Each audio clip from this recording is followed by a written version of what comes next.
Guys new blog ની અંદર તમારું સ્વાગત છે. તો આજે થોડીક સવાર મોડી થઈ હતી કારણ કે ઉઠવામાં થોડુંક લેટ થઈ ગયું. તો ઉઠીને ડાયરેક્ટ તો જો મેં પહેલા છે ને આપણે જોઈ શકો છો મેં ખાધી પેલા બદામ. હવે જો બદામ ખાઈને હવે નાસ્તો કરીશ, થોડી 20-25 મિનિટ પછી નાસ્તો કરવાનો. તો હવે નાસ્તો કરું છું. ગાંઠિયા તો પપ્પા લઈ આવ્યા છે. હવે મસ્ત મજાના પરોઠા કરીશ ને મસ્ત ચા પીવા બેસી જઈશ. તો ચલો, જે લોકોને અત્યારે ખબર જ હોય કે ગુજરાતી કાઠિયાવાડી હોય એના ઘરમાં શું નાસ્તો, તો જોઈએ. ચલો આપણે પરોઠા બનાવી લઈએ. મસ્ત પરોઠા રેડી થઈ ગયા છે. પરોઠા, ગાંઠિયા અને ચા જો તમે જોઈ શકો છો. પરોઠા મસ્ત થઈ ગયા, ગાંઠિયા પપ્પા ગરમા ગરમ લઈ આવ્યા અને ચા. અને જો અમારી બેન છે એની યાર જો વાત કરતા કરતા ચા પીવું છું. હાય. તો જો મસ્ત ચા પાણી પી લઈએ અને થોડા ઘણા કામ છે આજે પતાવવાના છે. નાસ્તો પાણી થઈ ગયા પણ હજી આ દૂધ ગરમ નથી થયું. આવી ગરમીમાં આવી રીતના દૂધ ગરમ કરવું કઈક હાવ. જે લોકો કરતા હશે લોકોને ખબર જ હશે કે ગરમીમાં એ પાછું અહીંયા ગેસ આગળ ઊભું રહીને જ દૂધ ગરમ કરવું પડે. ખબર પછી સાઈડમાં જાય તો દૂધ પાછું વયું જાય અથવા ઉકળી જાય તો બહાર નીકળી જાય, એવું બધું થાય. એટલે એવું છે કે ગરમીમાં જો અહીંયા ઊભું રહીને કરવું પડે. જે લોકો કરતા હશે એને ખબર હશે કેવી કન્ડિશન થતી હશે. ગાઈઝ એટલો વરસાદ આવે ને તો ગરમી ઓછી નથી થતી. કેના કેના ગામમાં વરસાદ આવી ગયો કે ઠંડક થઈ ગઈ હોય તો કહેજો, કારણ કે અહીંયા તો કેટલો થોડો ઘણો વરસાદ આવે અને ગરમી એટલી પેદા કરે ને ખબર નહીં. થોડો ઘણો વરસાદ ક્યારેક ક્યારેક આવે છે પણ ગરમી એટલી જ કરે છે. માંડ રહ્યો કે આપણે બાકી રાંધતા હોય ને ગેસ આગળ કઈ જમવાનું બનાવતા હોય ને તો લિટરલી એમાં હે ને આમ તમે રહી જ ના શકો. બહુ આમ તાપે એટલો લાગે. અને પછી ગરમીની ખબર જ છે, જે લોકો અત્યારે હાઉસવાઈફ હશે, જે લોકો રાંધતા હશે એમને ખબર જ હશે કે જો એટલું બધું રાંધે ને પછી એની જ ભૂખ મરી જાય. કારણ કે રાંધે પછી એટલી ગરમીમાં એટલું ગેસ આગળ કરે પછી જમવાનો ટાઈમ આવે ને તો એને પેટમાં ભૂખ જ ન હોય. જે હાઉસવાઈફ હશે એને ખબર જ હશે અને સમજશે કે આવી રીતના થાય છે. એમ જો તમને તો મસ્ત મજાના ફ્રેશ થોડીક થઈ ગઈ છે. નાસ્તો વાસ્તો કરી લીધો. તમે જોયું હશે નાસ્તો. જો તમને વ્યૂ દેખાડું. વરસાદ તો આવે છે બટ ખબર નહીં ઠંડુ વાતાવરણ કેમ નહીં થતું. જો અત્યારે વરસાદ તો થોડું થોડું છે. જો અત્યારે આવે જ છે કન્ટિન્યુ વરસાદ. જો આવે છે, બારી ખોલીએ ને તો નકરું બધું અંદર જ ડાયરેક્ટ આવી જાય. વાતાવરણ તો જો મસ્ત થઈ જાય વરસાદ આવે એટલે, પણ હજુ ઠંડક નહીં થતી, ગરમી થાય છે. બસ થોડો થોડો આવી રીતના વરસાદ આવે એટલે કઈ ઇશ્યુ ના થાય. જો મસ્ત મજાની નાઈને રેડી થઈ ગઈ હતી. કોણ છે મારા જેવું કે જે લોકો નાયા વગર ક્યારેક નાસ્તો કરી લેતા હોય? આ ક્યારેક એવું બની શકે ભાઈ નાયા વગર નાસ્તો થઈ જાય. તો કોણ કોણ એમાં મારા જેવા હશે કેટલાક લોકો. તો મસ્ત જો હવે નાઈને રેડી થઈ ગઈ છું. તો મસ્ત હવે નાઈને રેડી થઈ ગઈ છું. કોક લોકો એવાય હશે કે મારી જેમ પહેલા છે ને ઉઠીને નાસ્તો કરી લેતા હશે અને પછી નાવા જતા હશે. ક્યારેક ક્યારેક એવું બની શકે કે આમ આજે વરસાદ ભી હતો. તો જો મસ્ત હવે નાઈને રેડી થઈ ગઈ છું. સાંજના 5-6 વાગે અથવા 4-5 વાગે, 4 થી 7 વાગ્યાનો ટાઈમ એવો છે. ક્યારેક ક્યારેક એવી ભૂખ લાગે ને સહન ન થાય, કંઈક બનાવવું જ પડે. તો આજે એક અલગ રીતે હું મેગી છે ટ્રાય કરું છું. જોઈએ કેવી બને છે મેગી. જો મેગી મેં કરવા મૂકી દીધી છે, જોઈએ કેવી મેગી બને છે.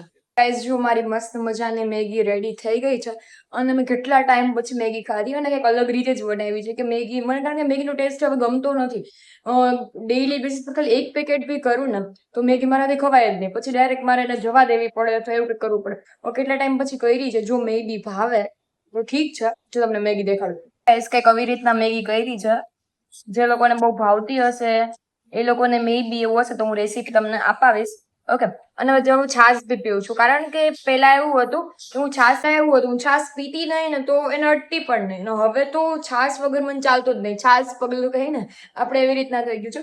તો હવે છાશ વગર હાલતું જ નથી. અને હવે છાશ ને મેગી ખાઉં છું. જોઈએ મેગીનો ટેસ્ટ કેવો છે. કેટલા ટાઈમ પછી ખાઉં છું. કારણ કે આની પહેલા મેં થોડાક ટાઈમ પહેલા કરી હતી ત્યારે મેગી બનાવી ખરા, ટેસ્ટ સારો જ ન લાગ્યો. પછી એને જ જવા દીધી મેગીને જ, કારણ કે હું મેગી ખાતી નથી. આજે જોઈએ કેવી લાગે. ઓકે ચલો. મારી ભાન કેવી અંતોડે હી કદે જ્યાં મોઢું નથી દેખાતું, મોબાઈલ પડી ગયો કે હાલો કેતો હોલો છુપાઈ ગઈ કેમેરાથી છુપાઈ ગઈ. કે તો હોલો ઓલો ઓલો ગાંજી કદે શું કે હજી શિવ કર દે, શિવ કર દે, કર દે, શિવ કર દે, શિવ. યંત્રા કેમ દાંત કાઢે? દાંત કાઢ દે તો.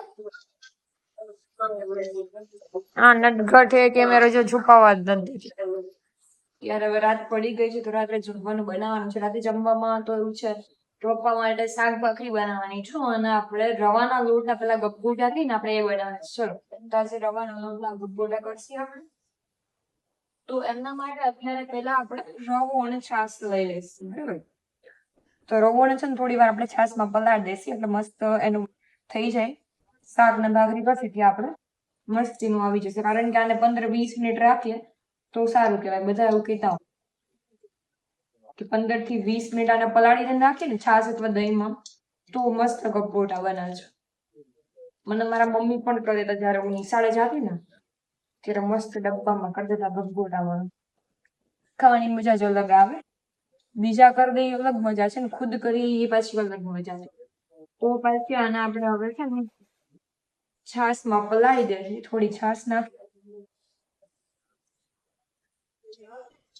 છાશ અથવા દહીંમાં તમે છે ને રવાના લોટને પલાળી શકો. પછી પલાળી દો ને એટલે વાંધો ન આવે. પછી 15 થી 20 મિનિટ આમાં તમારે છે ને મરચું નાખવું હોય તો મરચું નાખી શકો અથવા ટમેટું જે લોકોને જેવા વેજીટેબલ્સ ભાવતા હોય એ નાખી શકે આમાં.